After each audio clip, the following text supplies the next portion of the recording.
America से हमें live join करें। वेलकम डॉक्टर साहब, how are you? Good, thank you very much. Thank you very much joining us doctor साहब। एक तो ये कि आपके सामने पिक्चर खैर पहले भी है और मैंने भी कुछ रखने की कोशिश की है। सबसे पहले तो आप ग्राउंड रियलिटी क्या देख रहे हैं, आपकी ऑब्जर्वेशन क्या है सीइंग द करंट सिचुएशन? ये ऑब्जर्वेशन तो इस वक्त यही है जिसमें कि अमेरिका भी इन्वॉल्व है और दुनिया के बहुत सारे ममालिक वो नहीं चाहते हैं कि ये फर्दर एस्कालेट हो और इसमें का टोटल डिस्टेबलाइजेशन में चला जाए। पहले ही एक स्ट्राइक पर कल आप देखेंगे जबकि ऑयल के दोबारा भाव खुलेंगे तो आप देखेंगे कि ऑयल की कीमत भी ज्यादा बढ़ जाएगी और सोने की कीमत भी मजीद ज्यादा बढ़ जाएगी, 2300 से कहीं 24 तक 100 तक पहुंच जाएगी। तो ये तो एक उसका सिर्फ एक इशारा है, लेकिन एक चीज जो इसमें भी नजर आ रही है और वो ईरान का इसमें दानाई ज्यादा है इसमें, क्योंकि ईरान ने हमले से 72 घंटे पहले बता दिया था, बिल्कुल अमेरिका को भी और तुर्की को भी बता दिया था। इजराइल ने अपने एयर स्पेस बंद करके अपनी तैयारी शुरू कर दी थी, अपनी आयरन डोम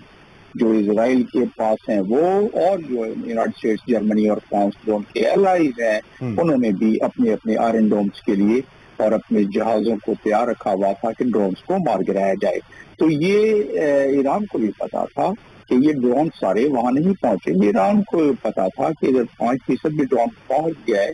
तो उनका मकसद, ईरान को भी पता था कि ईरान ने किसी शहरी इलाके को इसमें हदफ नहीं बनाया, ईरान ने किसी पॉपुलेटेड इलाके को हदफ नहीं बनाया, ईरान ने सिर्फ उनके जो बेसेज हैं जो उसको हदफ बनाया और वो भी वो बेसेज जो मकबूजा इलाकों में है, जो दूसरे इलाकों में वो नहीं। और क्योंकि ईरान की जो इस वक्त जो इनकी मिसाइल्स की एक रेंज है वो तकरीबन 1800, 1700, 1800 किलोमीटर के करीब है, जो तल अवीव के एयरपोर्ट तक बड़े आराम से पहुंच जाती है। ये जो एक इस्लामिक वर्ल्ड के अंदर डॉक्टर साहब एक सेंटिमेंट पाया जाता है, और ऑब्वियसली मैं और आप पाकिस्तानी हैं, सबसे पहले हम मुसलमान हैं, फिर हम पाकिस्तानी हैं ऑब्वियसली, और ह्यूमैनिटी फैक्टर भी इसके अंदर शामिल है। तो बहुत से लोगों ने इसको पाकिस्तान के अंदर वो शायद जज्बात खुशाइन भी करार दिया कि at least somebody has responded to Israel's brutality that he is trying to show in Palestine. तो इस सूरत हाल के अंदर क्या इन हमलों को महज हम अलामती ही समझें, जिस तरह आप ईरान ने भी कहा है कि चूंकि हमारे सफारखाने को आपने निशाना बनाया तो हमने उसको रिस्पांस किया, या फिर इसको वाकई उस अमल का हिस्सा समझें जिसको बाकायदा तौर पे हम कह सकते हैं कि एक अटैक किया गया ईरान की तरफ से और वो वाकई उम्मत मुसलमा के जज्बात की तर्जुमानी कर सकता है? इसका मतलब हम क्या लें इस सारी कार्रवाई का, जो इतनी बड़ी कार्रवाई हुई? देखें, ये पहली मरतबा हुआ है इजराइल के क़याम के बाद, तारीख में पहली मरतबा हुआ है कि ईरान ने अपनी सरजमीन से डायरेक्ट हदफ बनाया है इजरायली सरजमीन को। तो ये एक मामूली बात नहीं, गो कि सिंबॉलिक है, क्योंकि ईरान ने इसको बड़े डिप्लोमेटिक तरीके से 72 घंटे पहले बता दिया था और बता दिया था कि ये उनका इस्तेहकाक है अक़वाम मुत्तहिदा के चार्टर के आर्टिकल 51 के मुताबिक। ईरान ने कह दिया था कि हमारा इस्तेहकाक है, ईरान ने कह दिया था वियना कन्वेंशन 51 के तहत उनके काउंसुलेट को हदफ बनाया गया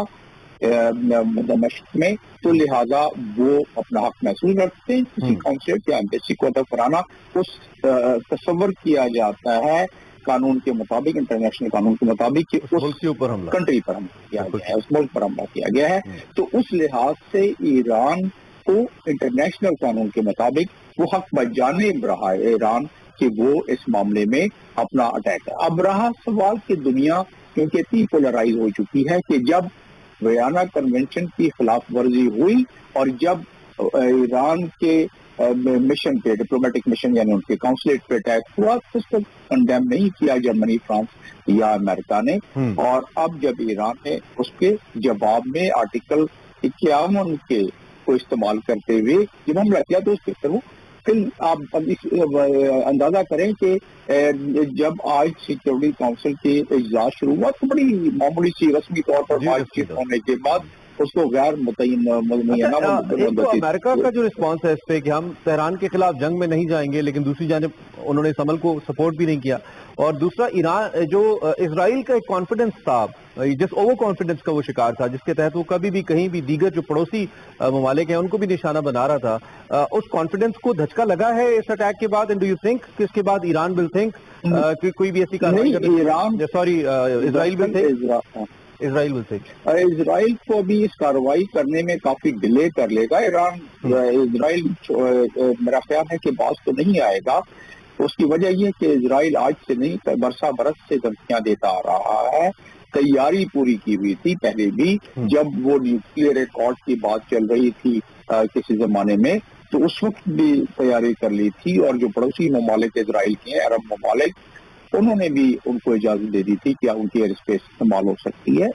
تو لہٰذا وہ تو پہلے سے تیاری میں تھے. اب صرف فرق یہ ہے کہ اس وقت جیو پولیٹیکل منظرنامہ اگر دیکھا جائے نہ صرف خطے کا بلکہ دنیا کا, اس میں چائنا کی جو اس وقت ملٹری فورس ہے وہ دنیا کی دوسرے نمبر پر, اور رشیا چائنا ملا لیں تو وہ امریکہ کے برابر کیا بلکہ تھوڑی سی آگے نکل جاتی ہے. اگر اس میں ایئر اسپیس کی ویپنائزیشن بھی دیکھ لیں تو ان چیزوں کو اگر دیکھا جائے تو طاقت کا توازن بڑی تیزی سے تبدیل ہو رہا ہے, جس کی وجہ سے امریکہ وہ فل سپورٹ جو اسرائیل کو دے سکتا تھا, عسکری سپورٹ, وہ نہیں. حالانکہ امریکہ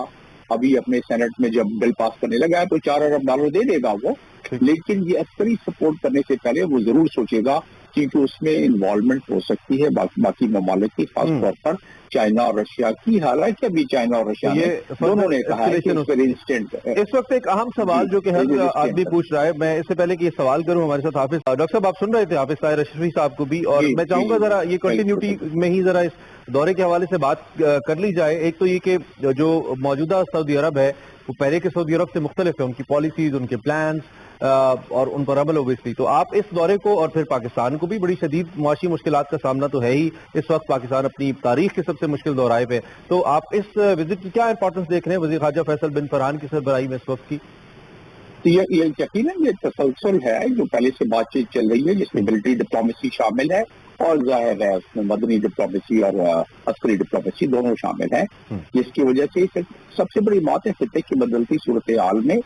سعودی عرب کا انٹرسٹ کو مزید بہتر ہو جانا کوئی عجوبے والی بات نہیں ہے. اور جب بھی اس قسم کے معاشی معاملات کے اتنے بڑے لیول کے ڈیلیگیشن آتے ہیں تو جب خطے میں جو صورتحال ہوتی ہے اس پر بھی اس تناظر میں بھی بات ہو جاتی ہے, وہ اس سے بالکل اجتناب نہیں ہوتا ہے. تو دیکھا جائے تو ظاہر ہے ایک بڑی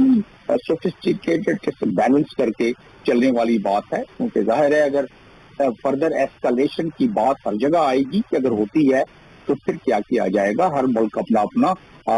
رسوخ استعمال کرتے ہوئے دوسرے ملکوں کو سمجھانے کی کوشش کرے گا. لیکن ایران کا تھوڑا سا آپ کو معلوم ہے ڈاکٹر صاحب کیس ایسا ہے کہ ایران بالکل ہمارا امیڈیٹ نیبر ہے, اور ایران کے ساتھ ہمارے بڑے اچھے برادرانہ تعلقات بھی ہیں, میں کہوں گا رہیں بھی ہیں اور ہیں بھی سمہاؤ. تو ظاہری بات ہے وہ آپ کا اگر ایک امیڈیٹ نیبر ہے, اس کے اندر کوئی ایسی صورتحال ہوتی ہے جیسے افغانستان کا معاملہ تھا, تو دوسرا ملک ساتھ براہ راست امپیکٹ اس کے اوپر ہوتا ہے. اور پھر ایران ایک اسلامی ملک بھی ہے, اسلامک پڑوسی ملک ہے ہمارا, تو آپ سمجھتے ہیں کہ اس کا پھر امپیکٹ پاکستان پہ آ سکتا ہے, اور پھر فردر کیونکہ ہمارے ساتھ بھارت ہے جو کہ خطے میں ایک بڑا امپورٹنٹ پلیئر ہے. ایگزیکٹلی پاکستان سے توقع پہ ہر ملک یہی کرے گا. ظاہر ہے ایران صرف خالی اس کے بھی تو الائز ہے نا, ایران کے الائز جو ہیں وہ ہمارے بھی دوست ہیں, جس طرح کہ چائنا ہو گیا اور رشیا چلے ٹھیک ہے, لیکن اس سے بھی ہمارے تعلقات بہتر ہے کافی اب تو لہٰذا اگر دیکھا جائے تو ہمارے کچھ کامن الائز بھی ہیں, لہٰذا ہمیں اپنے آپ کو بڑے بیلنس کر کے چلنا پڑے گا. اس میں ظاہر ہے ایران ہمارا پڑوسی ملک ہے, ایران کے انٹرسٹ کے خلاف نہیں جا سکتے ہیں, اور پہلے بھی ہم نے یہ ثابت کیا ہے کہ ایران کے پریزیڈنٹ ہمارے پاس ابھی آ بھی رہے ہیں چند دنوں میں. تو یہ تمام چیزیں دنیا بھی دیکھ رہی ہے, اور اسی لحاظ سے ہمیں اپنے فارن پالیسی کے ایک بڑے بیلنس انداز میں لے کے چلنے کی کوشش کی جانی چاہیے. بہت شکریہ آپ کے انالیسس کا.